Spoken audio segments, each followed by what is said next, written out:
Welcome to This Jungian Life. Three good friends and Jungian analysts, Lisa Marciano, Deborah Stewart, and Joseph Lee, invite you to join them for an intimate and honest conversation that brings a psychological perspective to important issues of the day. I'm Lisa Marciano, and I'm a Jungian analyst in Philadelphia. I'm Joseph Lee, and I'm a Jungian analyst in Virginia Beach, Virginia. I'm Deborah Stewart, a Jungian analyst on Cape Cod.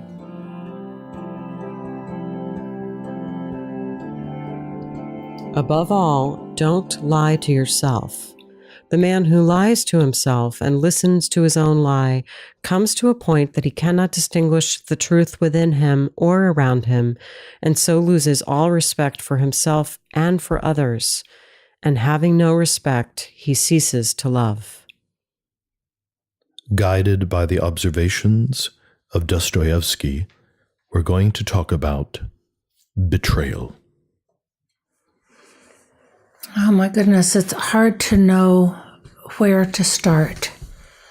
This is such a complex and emotionally laden or loaded topic. Mm-hmm. I think it gets almost instantly polarized, at least in me, that to be betrayed is awful and there really is a genuine victim, and there is, and that the betrayer has done something terrible. So it automatically sort of wants to go into a good, bad, right, wrong kind of split, and it's much more complex than that. I was thinking how betrayal is so ubiquitous that I can remember, a 6-year-old niece, complaining that her friend had a party and didn't invite her. Mm-hmm. And this searing feeling of being betrayed that she had, that this phenomena of surviving betrayal, happens as soon as we become social beings. Mm-hmm. Yeah, and one of the things that I'm holding is of course I believe that we're all responsible for ourselves and that other people don't, we all have sort of a choice about how we orient to difficult experiences and all that good stuff. And no one can sort of make us do something, right? It's, we make our own choices. And yet I'm also aware that sometimes betrayal is such a devastating blow that it can drive people to really dark places. Mm-hmm. It can really crush their souls in a way that changes their life course. Mm-hmm.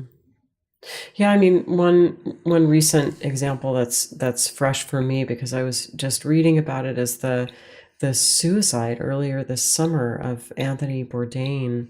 Apparently was related to his having seen paparazzi photos of his girlfriend dancing and kissing and holding hands with another man. It was apparently, according to some reports, it was 3 days after that he killed himself. So it makes us speculate about what might have been happening in his soul, on top of whatever other conditions that he was in, which prevented him from being resilient to that additional assault on his self-esteem. That sort of injury. That injury. So what do we imagine if we take Anthony as one of the examples? What do we imagine goes on in the inner landscape when a substantial betrayal has happened? I'm wondering about what it is that gets betrayed. Is it trust? Is it a projection that we have that this person, thinking of the little girl who doesn't get invited to the friend's birthday party, that, I have a definition of friend and I project that onto you, and that's what gets destroyed, is a belief or a projection, an idealization, that never, that is more internal than it ever was external. I think the whole world gets upended if it's a significant betrayal, because things are not what you thought. Yes. I mean, I've heard these horrible stories. I'm sure we all have, both in our personal life and in our consulting rooms. I knew one story of a woman who this was a friend many years ago, but she thought she was happily married, and she came home one day and he said, "That's it, I'm done." And her world just was shattered in that moment. It just nothing was what it had seemed to be. It's sort of a trip down the rabbit hole. So it upends one's sense of reality, that what I'm seeing is just not so. And in a way that creates tremendous pain and destruction, because many things could upend our sense of reality. You discover you're pregnant and you didn't realize that you were. I mean, that your whole world is upended, but it can be mixed with joy and hope and expectations.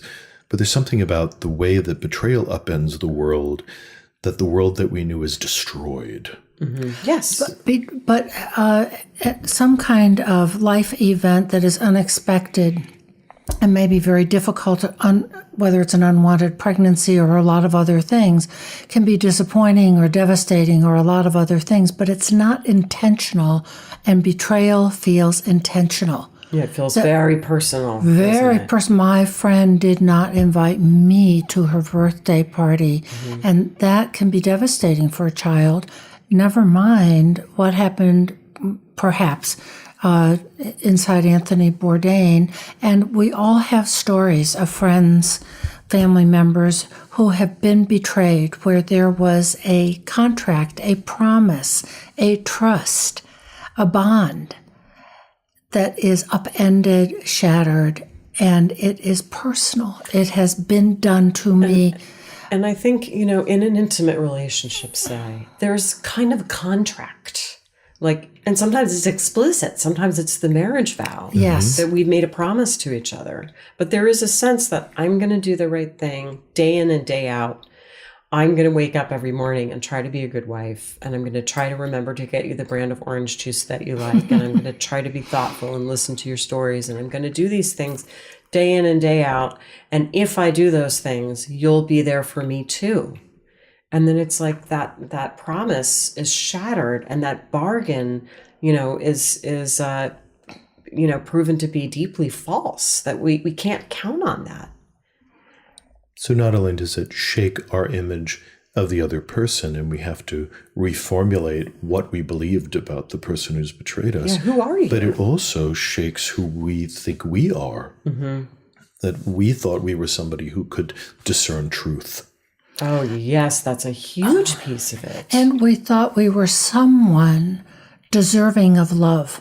Mm. The proverbial good wife, but somebody with real intention and heart, or the good friend of that my love has been stepped on. Yes. My love has been stomped on and ground into the ground. You took my heart and stepped on it. Yes. And I didn't deserve it. Mm-hmm. I did the best I could by you to be the good friend, the good wife, the good lover, the good parent. And it's a horrible shock. It's such an injury. There's I remember someone pointing out that when we get married, for example, one of the great things about it is that we've been chosen. We've been chosen by someone. Someone has chosen us. And to be betrayed, or perhaps to get divorced, which often follows a betrayal, is a sense of having sort of been unchosen. So it can be a really deep wound. A deep wound that seems often not to have been taken seriously enough or responsibly and consciously enough by the betrayer. And that's, I think, why we wanted to lead with that Dostoevsky quote, is we were sort of saying, well, what is this? How does this happen? And I think what we're sort of circling around is that this happens when people are not fully honest with themselves, perhaps. Maybe not always, but that at least some of the time, we think that's what's going on. And the responsibility to hold carefully the impact and the effect that this is going to have on the other person. So that if one is in a marriage, for example, there's a difference between saying to your partner, look, somehow this is over, and these are things that have changed in me and things that are happening in me, and I get that it will have a huge impact on you, but we need to go our separate ways. I need to take a different path. There's a responsibility there and an honoring of, I know that this will have a huge impact on you, versus the betrayal skips that entirely. There's a casualness to the betrayal where there's no dialogue, no collaborative process, no acknowledgement of the impact on the other. I'm just doing my thing. That is especially hurtful, I think, of the lack of acknowledgement even. That what I'm doing is going to have an impact on you. And I've at least been able to take that into consideration ahead of time and take responsibility for my decision. Yes, I think that as we imagine ourselves into the psychology of the betrayer, that there is a collapse of empathy. There's a collapse of connection and a collapse of, or an avoidance of imagining the scorched landscape that's going to be left behind in the spouse or in the children or even in the community, and that's put away perhaps to justify or to serve whatever the new exciting object is that's drawing somebody forward. Yeah, I think probably it's pretty easy to convince yourself in the moment that this is no big deal, maybe that he'll never find out, that it doesn't really mean anything. But that goes to the sense of you're not being fully honest. It's minimizing. Mm-hmm. And that's, in a way, a lie. That's part of denial of, I'm aware that I'm doing this thing, but it's no big deal. It is a big deal. And that's a lie right then and there. Mm-hmm. Yeah, and so, lying to ourselves allows us to avoid responsibility for it. And, it might be that he'll never find out, right? But you're going to know, and that's going to have consequences, even just for you, and you will have to suffer that. So if you convinced yourself that there won't be consequences, you weren't being fully honest with yourself. Mm-hmm. Mm-hmm. And then consequently not engaging what you would need to in the family system, in the relationship, in order to properly make a transition out of a relationship with some form of integrity. Mm-hmm. I'm returning back to just imagining what happens, for instance, in the psyche of a man, if his wife or lover betrays him. So I'm thinking the way a man, most men, will invest the anima into the woman and have access to that animating, feeling, warm and connected part of himself through engaging the other, engaging the spouse. And what does it mean to have the anima suddenly and instantly lost to the man until such time as it might find its way back into his mind again and or land on another object? Yeah, well, I think it actually can feel like a loss of soul. Absolutely. I think it can feel like wandering in the desert, and that I think explains why I would have to say that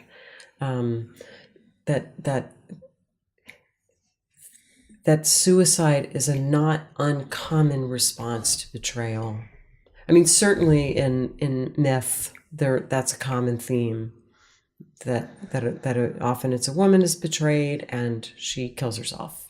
That turns up a lot in myth. And the example of that is Well, that would be Dido and Aeneas, right? Yes. She throws herself on a funeral pyre after he leaves because he's directed to go back to somewhere in Greece and work there, whereas Dido was the queen of Carthage. And he justifies his departure as in service to something greater. Well, I'm really sorry, but the gods have directed me to leave. And she throws herself on a funeral pyre, and I believe she incinerates herself. And that, if I remember the myth, that she is in a state of rage. That it's the feeling of helpless rage. She takes a sword, she plunges it into herself several times, and collapses on the funeral pyre. So that goes to the other side of it, is that when someone is betrayed, yes, they may simply feel dead. Yes. But sometimes they may feel a pyre of rage inside of themselves. And where does that get acted out? Okay, so here's another myth. Okay, another betrayal is Medea. So Jason helps Medea, and Medea helps Jason to get the golden fleece, and then she betrays her own family to help him escape. I believe she cuts up her brothers and scatters their remains on the waves so that the pursuing forces have to stop and gather up the parts so that they can be properly buried, and that's how he manages to escape. And then they go off to, I can't remember where they go off to right now, but they do. Bermuda. That's right, Doug. I'm so glad you remembered that. And they have a couple of kids. And then he gets tired of her. And he takes a new, young, pretty wife. And do you know what she does? She kills the children. So it's this destructive fury. So that's a different story. So what I think we're talking about is the internal damage and a kind of internal deadness and death that can be the result of having been betrayed. That internal part of us, the anima in a man, the internal other that is imaged as feminine, and for a woman just the opposite, that is so hard to get in touch with anyway, and so we invest it in a love object, in an other. And when that is wounded, betrayed, slaughtered, it creates an internal split that is devastating because we're severed from our own soul image.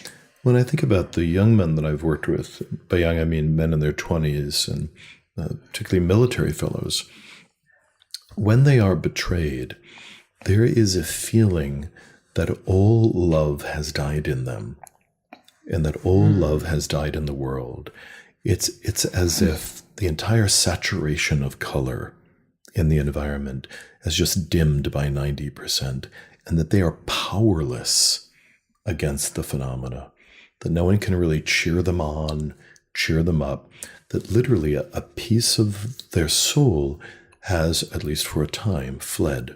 It's fallen out of their hands, fallen back into the unconscious, and often has fled with the beloved that has betrayed them. So there are still torturous fantasies of winning or capturing her back, much like Helen of Troy. Yeah. Well, if I move to wherever she's gone to, and I just take an apartment in the neighborhood, and I'll just honestly, I hear these fantasies. Yeah. I'll encounter her on the street, and then at least I'll get a chance to see her. So, of course, logically, that we can challenge that, but to at least get a glimpse of your soul, even though it has fled, might make you feel like you're not dead, or doesn't make you feel like you don't have a hatchet in your chest. Yeah. So, and that sense of sort of losing your soul, that is sort of the definition of what it feels like to be grieving or depressed, isn't it? That you don't have an animating force within you anymore. It really is the wilderness, the desert. So we've been talking a lot about the deep wound of betrayal, and of course, there is always another side. There are ways in which sometimes betrayal might be necessary, or it might be in service to individuation, or the Dido and Aeneas story that we referenced. I mean, he was called to a higher purpose. Jupiter himself had interceded, I believe, and demanded that he abandon this relationship and go on to his destiny. Yeah, I mean, what are you going to do? Jupiter calls. What are you going to do? I think what's missing for me is the relational connection that will give the other person respect, acknowledgement of the injury. I'm sorry, but I have to do Jupiter's bidding. Mm-hmm. And a chance for some dialogue and an ability to metabolize the wound, at least in some sense.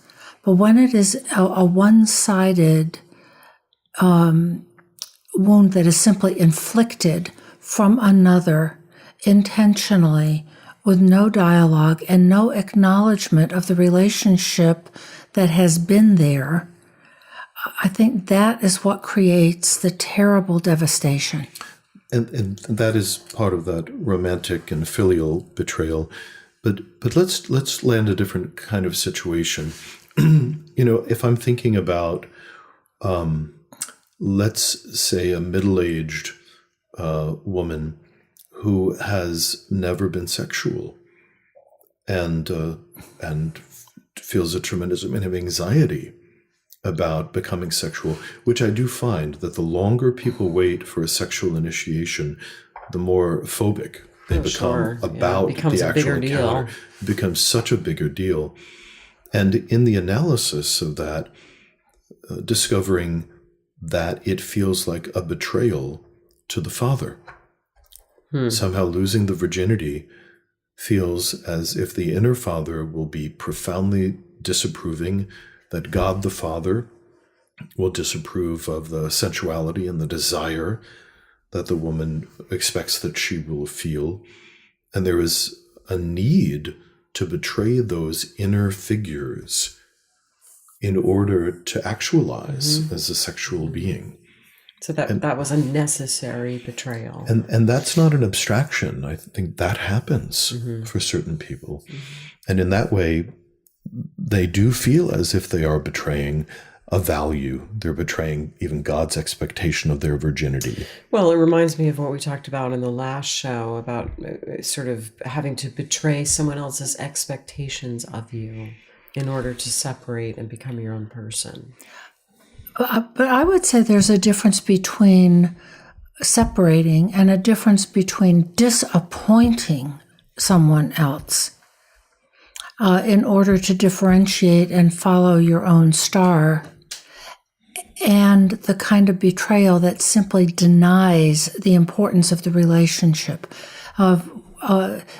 When we are following our own path, there's real suffering and there's acknowledgement of the bipolarity of it, the ambivalence, the difficulty of it. Whereas often in betrayal, it's very one-sided and it seems impulsive. It has that quality of appetite or instinct or I just couldn't help myself. Well, and just to put ourselves in those shoes for a minute, I mean, I think many of us have some inkling of that experience. Sometimes it really does feel like it's really hard to help yourself. It's hard to hold back, being swept away by whatever those kind of stallions of desire are that really don't want to regard the repercussions. And I think this betrayal of passions, the Greeks wrote extensively about the problems of passions and how do we rein in our passions. They really attributed all kinds of bad behavior to the passions. So let's honor that. And I'm thinking about a book by a Jungian named Jan Bauer called Impossible Love, and we'll put it in the show notes,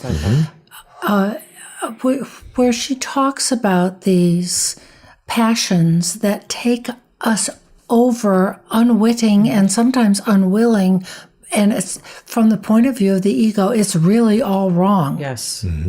And yet there it is in full-blooded, passionate reality. So this makes things even more complicated than they already are. Yeah, and I think that's a real experience for some people. And let me sort of land a hypothetical example. I'm going to sort of make a generic example here, but this is certainly something I have seen many times in my practice and in my life. Say that someone's sort of cooking along in a marriage, and there's a couple kids and there's a couple careers and everything seems okay, but maybe the marriage has gotten a little hollowed out. People have lost contact, and maybe again, there hasn't been real honesty about that. Yeah.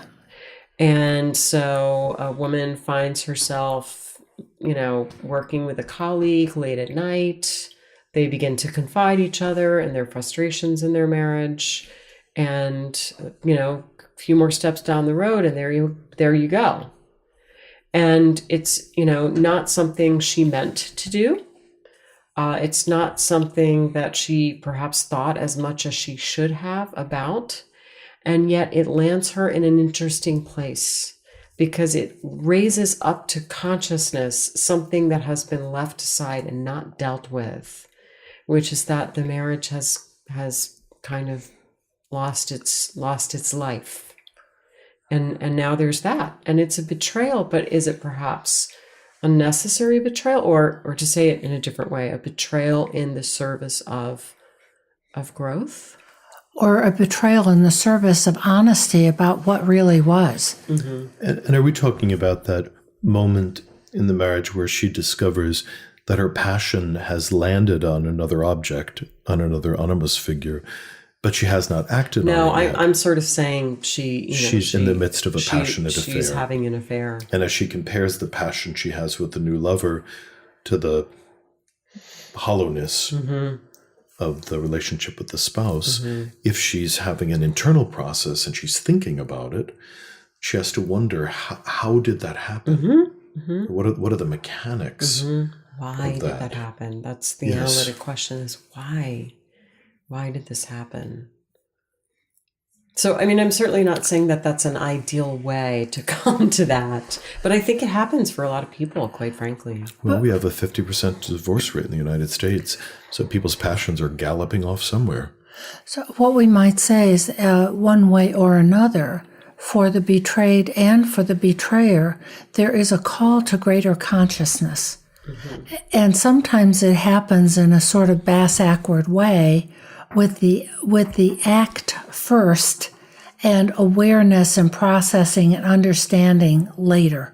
And we would prefer that understanding and consciousness come first, and that then there's a real choice involved rather than being swept away. Right. But sometimes it happens that way, that we are swept away, feeling arises, and that there is an underlying truth that is looking to be acknowledged. Sort of like the psyche will have its way. Psyche will have its way. But I feel that somewhere lurking around the archetype of betrayal is issues of power.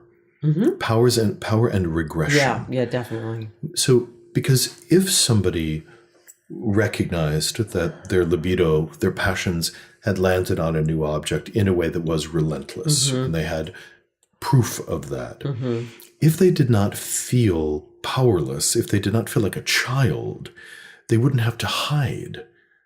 So there's something about feeling the passion shift and then having to kind of slink over to the new object, and the fear of it being visible, the fear of telling the spouse that it's happening. And of course, that can be incredibly exciting too. And I'll tell you something, having a secret gives you a lot of power. Power over what? Well, I mean, power in the relationship with the spouse. I mean, if you're having an affair on the side, that in a way confers a lot of power on you over against the person who just simply doesn't know. Right. That I know something you don't know. I have something So it can that be a you way don't of have. getting power. I have something over you. And I think teenagers are really famous for this, of needing to have secrets as a way of having a little nodule of separate self, that I'm off doing something that you don't know about. Yes, and that speaks to the regressive part of betrayal. Yeah, yes. That if the person whose passions have galloped off feels like a teenager with their parent or a child with their parent, there is the need or the illusion of needing to hide. That if this other person knew, they would spoil it. They'd really mess it up, and it's too delicious. Yeah. They want, some of it is just, you want what you want, and you want to consummate this thing. I mean, I'm sure that's an element in many of these. Well, the heart, as I think Woody Allen said, the heart wants what it wants, but that's not a justification. So what I'm thinking about is that with a teenager, it's often very relational. I have to do something that mom and dad won't like, and so I'm going to hide it and keep it a secret. That it's oriented to, adults or norms or rules or, some sense of what other people will think. But in an adult, I think what gets hidden with the secret and the slinking off to have a secret affair or some other kind of thing is you're hiding something from yourself. Yeah. It's an encounter with shadow that stays in the unconscious. Yeah, so it's trickster, and there's a lack of responsibility, which is what I think we're sort of circling around here, Joseph, that you're kind of getting at, is to be in this childlike place where it has to be done, you have to sneak around. You are avoiding responsibility. You don't want to have to face the consequences of what this is going to do to you and the other person. Yes, there's something deeply childish about a betrayal. Yeah, there is. And as I backtrack and think, so with this particular woman we're imagining, she looks back at the husband and it feels lifeless. And what I do find as people unpack these situations is that the parental imagos have colonized the marriage, and nobody really wants to have sex with their parent. That she really does look, and he starts to feel like her dad, starts to feel like this old man, like her dad. And then some other object is very young and fresh and virile and exciting. And part of the hiding is we've got to hide it from dad or hide it from mom. And so the hiding is part of the lifelessness, because part of the lifelessness as we age, particularly in a marriage, has to do with the lack of vigorous feeling function in the marriage. Bodies become tired, sexual tension reduces. So where does the juice come in the marriage? It's through the emotional risking and unveiling and deep kind of shaky feeling that's produced into the marriage. That becomes the juice. And if you've stopped revealing yourself to the other, if you're in a pattern where you just stay safe and don't risk much emotionally with your partner, it can dry up. It gets dusty. Yeah. Absolutely. Because physical passion doesn't last in the way that it did when we were 20. Really? Are you having that experience? Maybe. I don't know what you're talking about.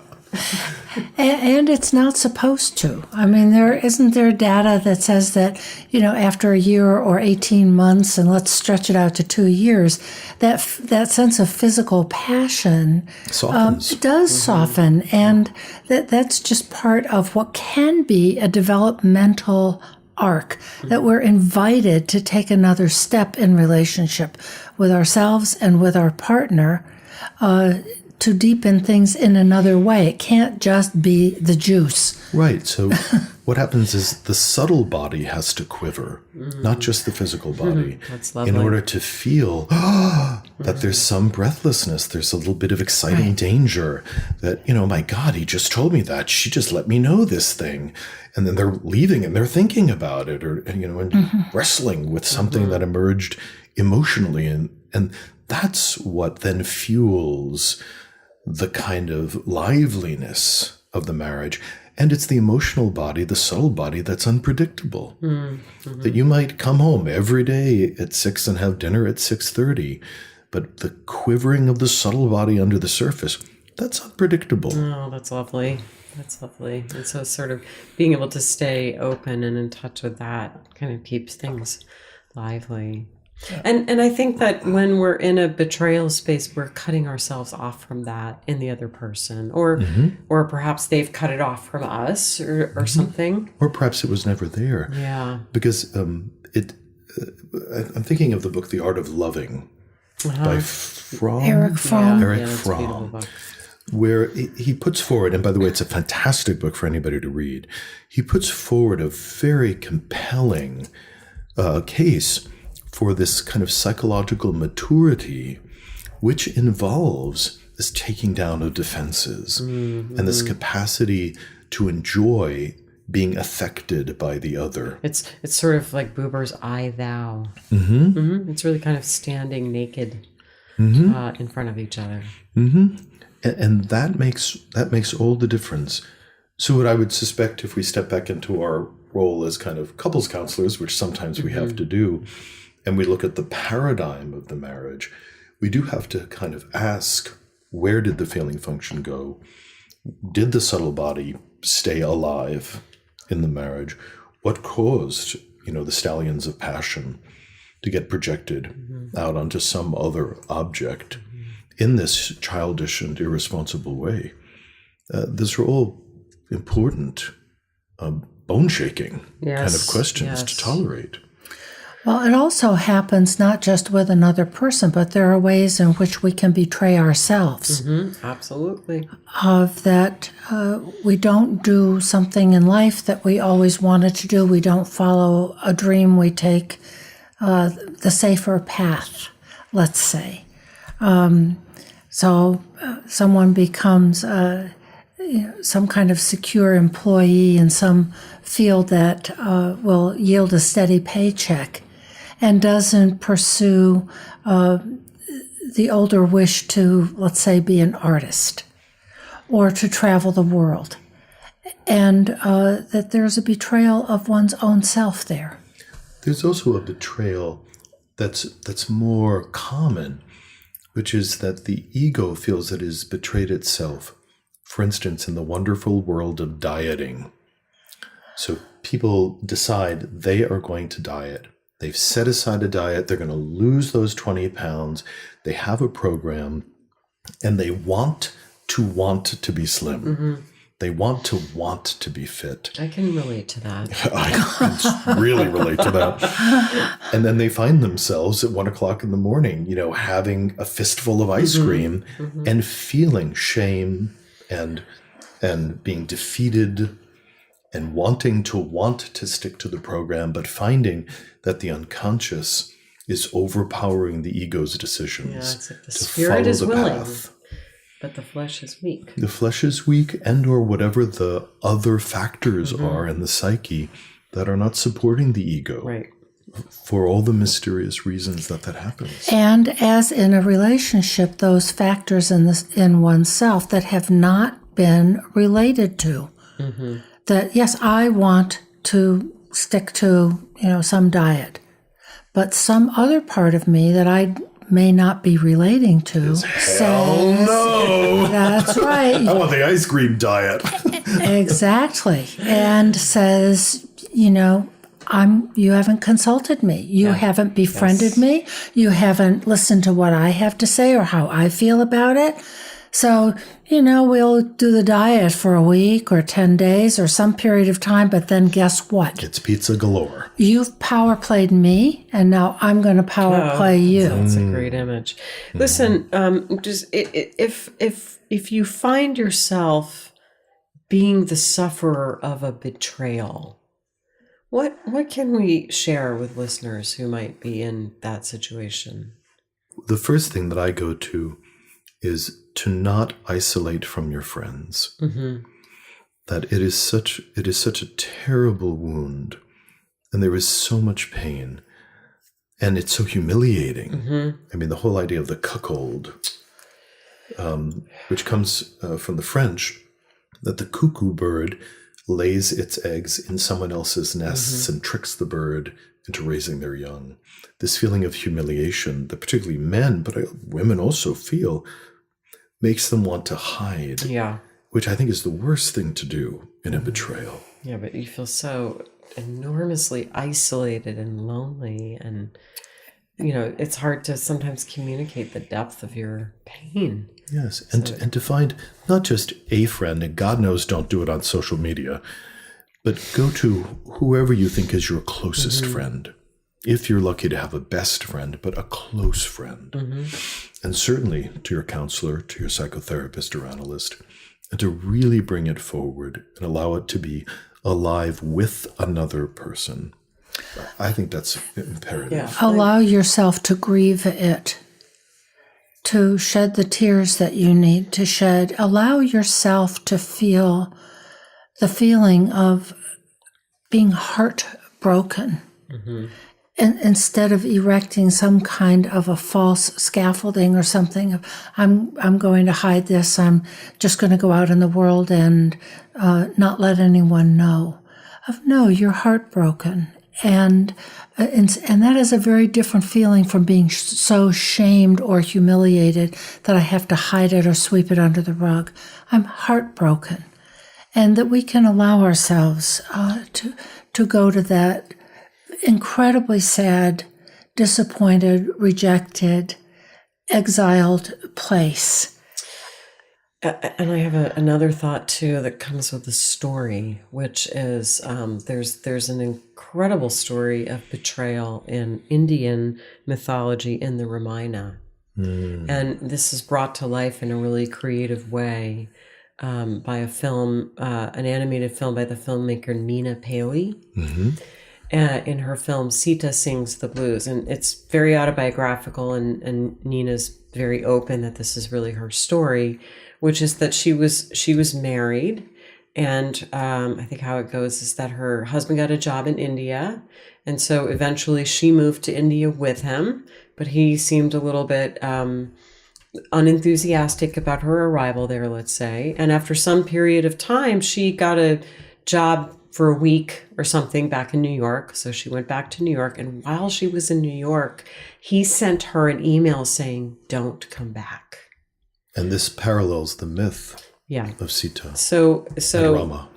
So Nina apparently, fell into a horrendous depression and then felt called to start reading the Ramayana.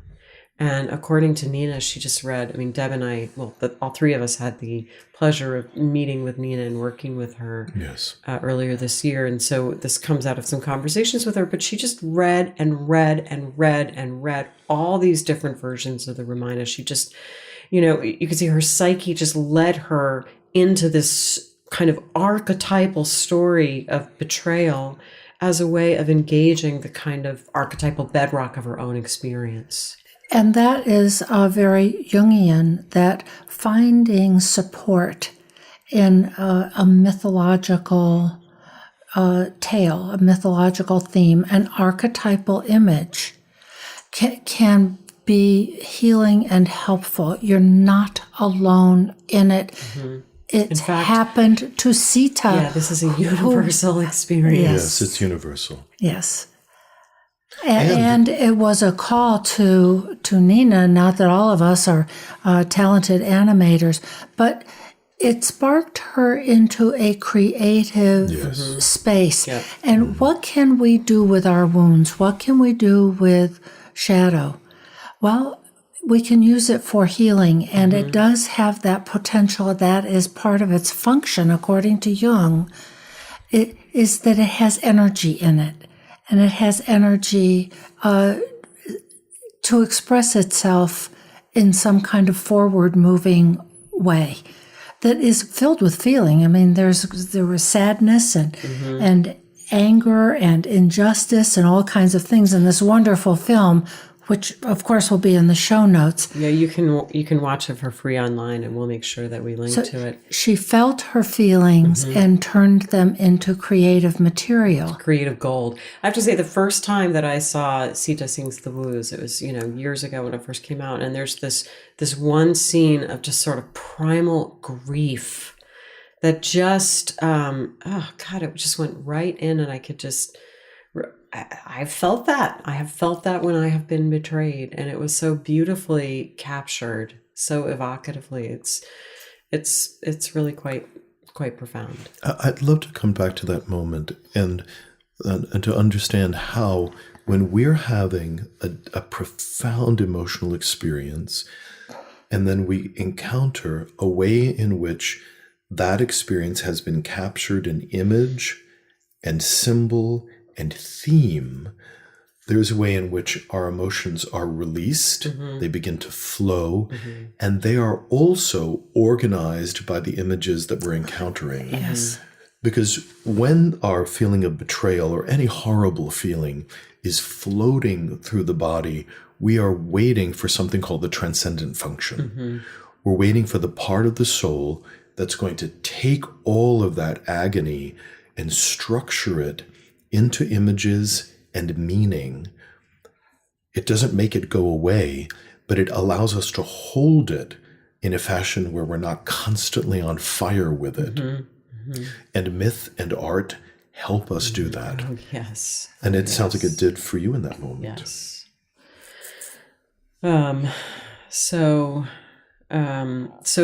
finding some way to transform the pain into to relate it to archetypal or symbolic material, or work with it creatively.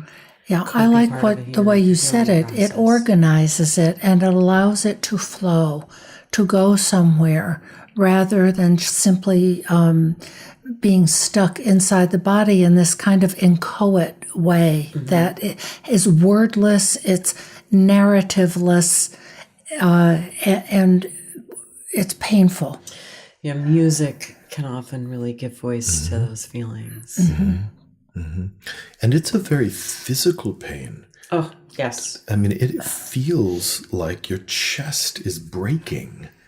That depth of betrayal. I think if people have not experienced it, that's not metaphoric. I mean, it really feels like someone has put a hatchet into your chest. It's very, very real. Does that feel like the right place to move on to? Let's back out of the psychic door slowly right now. We're going to leave with the image of a hatchet in the chest. We are. Because it's captured an image. And it's somehow comforting. For all of us, right? Yes. Yeah, okay. We've transcended it through laughter for a moment, so now we can transition. Let's talk about a dream and just leave this suffering behind for a little while.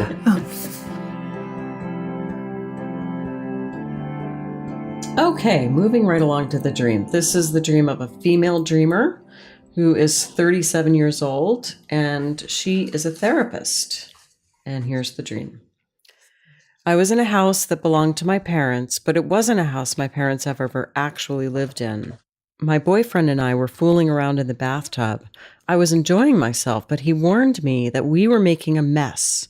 I turned around and saw that we had somehow flooded the bathroom with several inches of water. I started to panic about how angry my parents were going to be. There was a radio on the floor that was an actual radio that my dad owned when I was a child. I was afraid to step out of the tub and into the water because I thought I'd be electrocuted.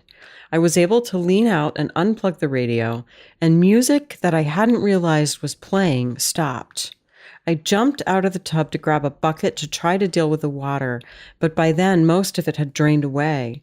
I was trying to scoop up what was left and dump it down the drain. My boyfriend wasn't helping me, and I was getting mad at him. He seemed to think it wasn't any big deal because the water was almost gone. I told him that the water had obviously drained into other parts of the house, causing damage, and that my parents were still going to be angry. So, for context, the dreamer says, I'm an only child and have always been somewhat enmeshed with my parents. Recently, I've been making a conscious effort to live in a way more aligned with my own values rather than theirs. And feelings in the dream, she says, the dream was very erotic initially, but then I became fearful and angry. So I'm immediately moved by the image of the flood. Okay, say more. It just seems so significant. And I'm thinking about the archetype of the flooding of the Nile. How, because it's expected, the communities know that the Nile will swell, it'll flood the fields. When it retracts, it will leave a fertile silt on the farm fields, which then will be used to give birth to new life. So when I think of the erotic friction of her and her lover causing this overflowing tub, which spills out into the parental world, is visible, because that's really her concern, is she will be somehow seen as fertile. Mm-hmm. The ego doesn't know how to handle that, wants to bail the water out, bail the evidence of the flooding away, and finally realizes that the cat's out of the bag, the flooding is going to be all over the house, that the father and the mother are going to know something happened in the bathroom, which I think has to do with this flood of sexuality. And she's going to have to stand in front of the anger of the father for having, perhaps, as we said before, betrayed the feeling that the father complex would expect something different from her. And that fertile overflowing was not one of the things that was allowed. Yeah, I mean, clearly on one level in this dream, we're definitely in this realm of sort of becoming a sexual being in the presence of our parents. Yes. And there's this sort of, this really harsh judging radio that's going to electrocute you that belongs to the father. This really sort of Zeus's lightning bolts. Right? It's going to smite you. Smite you in the middle of the act. Mm-hmm. I'm so aware of the situation as it is. I was in a house that belonged to my parents, and my boyfriend and I were fooling around in the bathtub. So there's a lot of feeling, and water often images affect and feeling, whether it's fertility and the flowing of the Nile, or whether it's something like Noah's flood where it's destructive, but there's a lot of affect in water. And I'm also fascinated by the image of fooling around in the bathtub, not on a bed, not on the floor, not on the living room couch, but in the bathtub. And I'm thinking of that image in the Rosarium, which is a series of drawings that are in one of the volumes of Jung's collected works from an alchemical age of two people in the bath. And I think you can talk more about what that really might mean than I can. To be in the solutio, to be in the water, is to actually have boundaries begin to dissolve. That in physical alchemy, the alchemical water would have been mercury. And mercury is a substance that dissolves all kinds of hidden minerals and substances that are trapped and invisible in ore that's mined. So as it's put into the bath, this dissolving of boundaries. They sort of melt into each other. Melt into each other. It can be a very delicious feeling. And she says in the association that it was tremendously arousing, that there was this release of whatever was trapped. One thing I would imagine was this passion. Well, it's so interesting that we were fooling around in the bathtub, and I was enjoying myself. and then he warned me we were making a mess. So it's the dialogue and the conflict between the sexual pleasured part of her and this sort of parental imago and her ego of, oops, it's a mess. Well, I'm curious, though, about the boyfriend and who this is, because it might be an actual boyfriend. And on one level, this dream might be about finding her sexuality in this relationship with this actual person. But especially given that we've invoked the rosarium and the alchemical image, I'm wondering about the subjective experience of finding yourself in this alchemical bath with an animus figure. It's a wonderful image of the dissolving of boundaries and the initial experience of fooling around, which has the element of fun. And then the other part that says, is it wrong? Is it okay? But it's also a conjunctio image. I mean, this is a powerful kind of coming to. Conjunctio is this alchemical term that refers to a sort of spiritual marriage. And it's this powerful coming together, which, brings with it this very important notion of wholeness that's sort of momentarily achieved. But let's take a moment.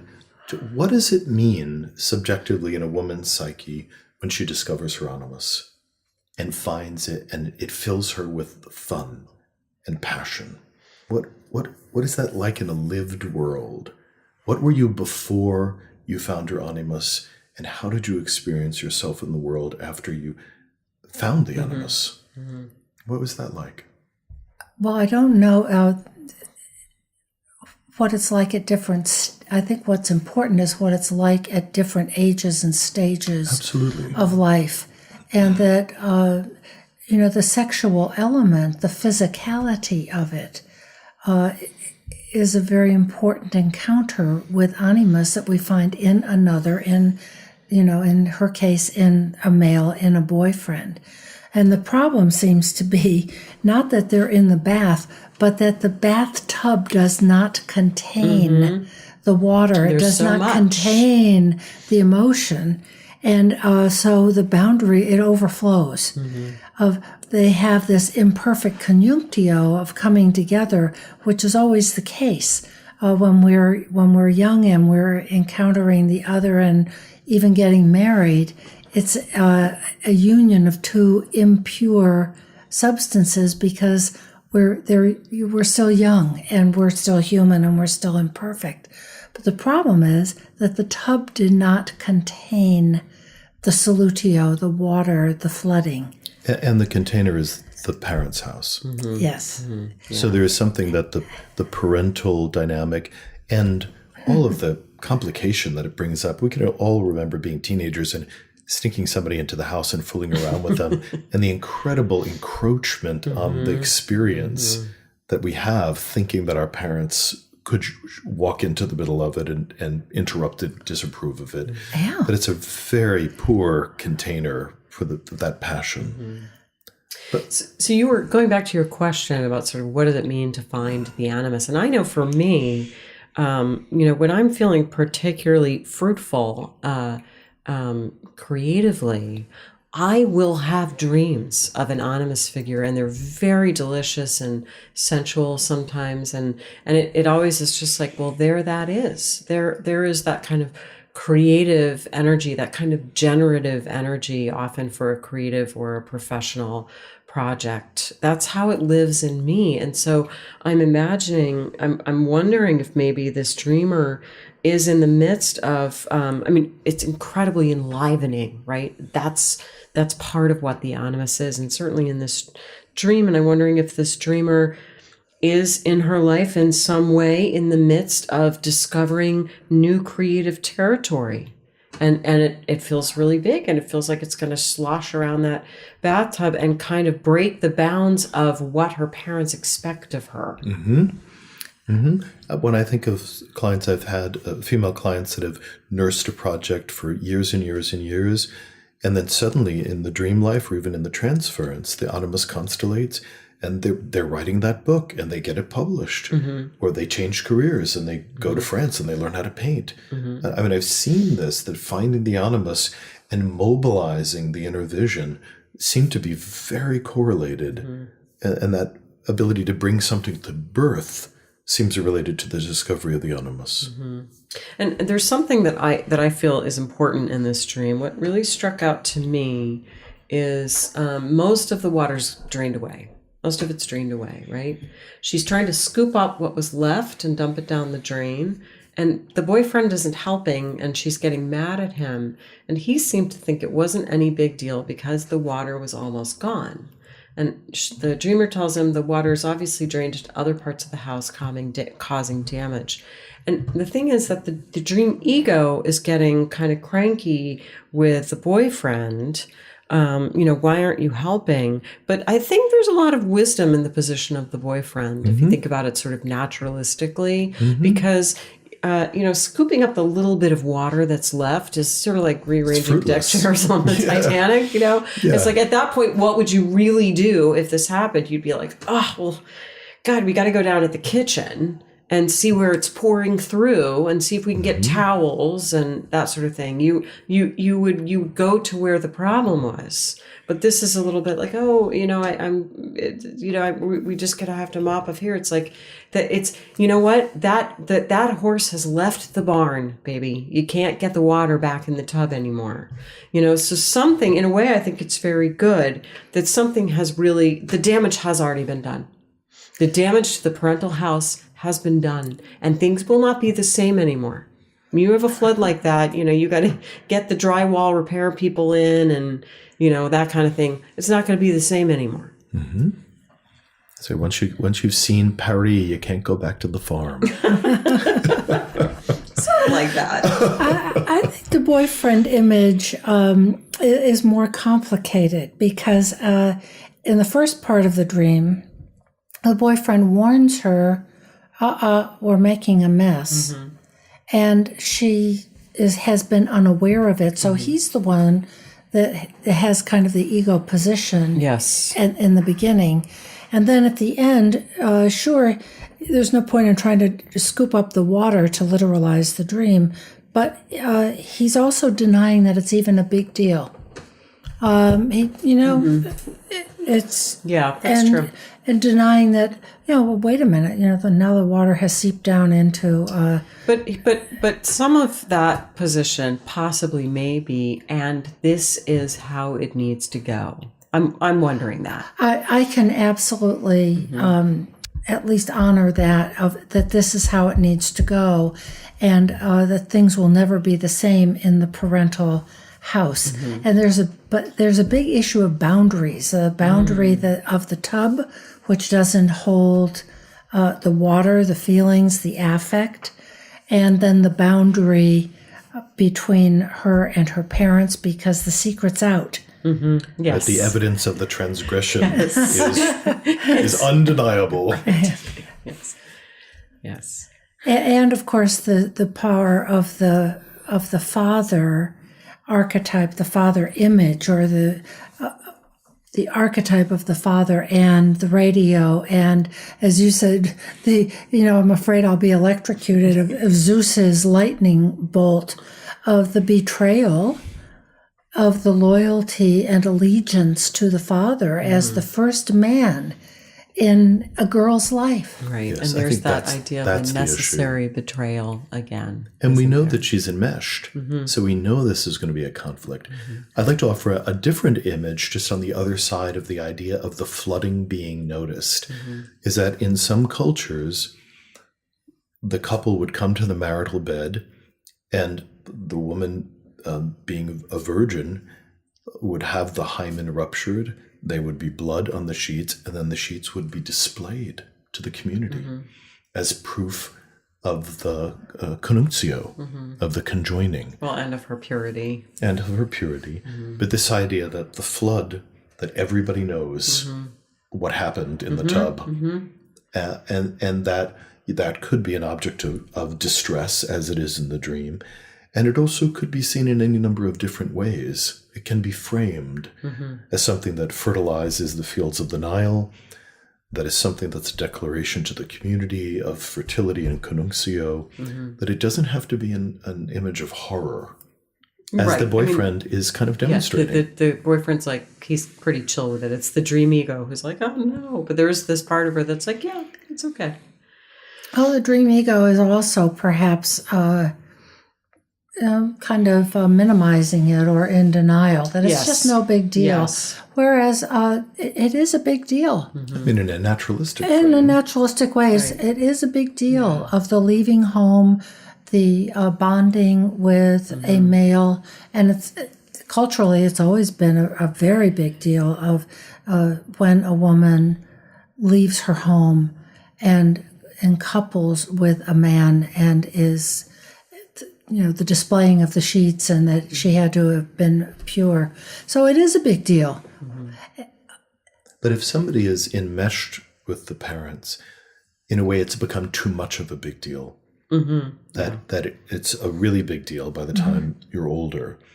So for the dream ego to send, the dream maker to send a compensatory dream that basically says, it's not a big deal. It's done. It happened. We'll handle it. To downplay it is actually somehow corrective to the ego attitude, I would imagine. Yeah, perhaps, right.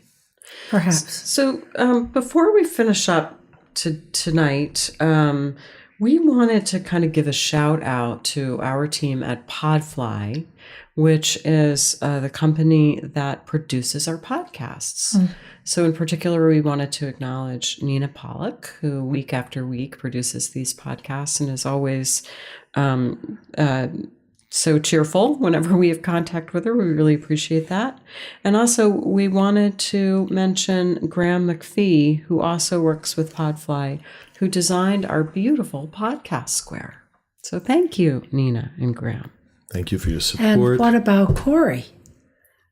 Yes, Corey at Podfly helped us get started. Absolutely, was the person at the helm telling us how to kind of negotiate the world of podcasts and reassured us that it would all come together and stay together. We think it has. We don't do this alone. There's help behind the scenes, and we appreciate it. We have a creative team. You've been listening to This Jungian Life. From our website, thisjungianlife.com, you can follow us on Twitter, like us on Facebook, help us produce future episodes by funding us through Patreon, and submit your dreams for possible interpretation on another episode. We'd like to thank our listener who shared a dream for today's show and hope you'll let us know what topics you'd enjoy hearing more about. Until next time, keep living this Jungian life.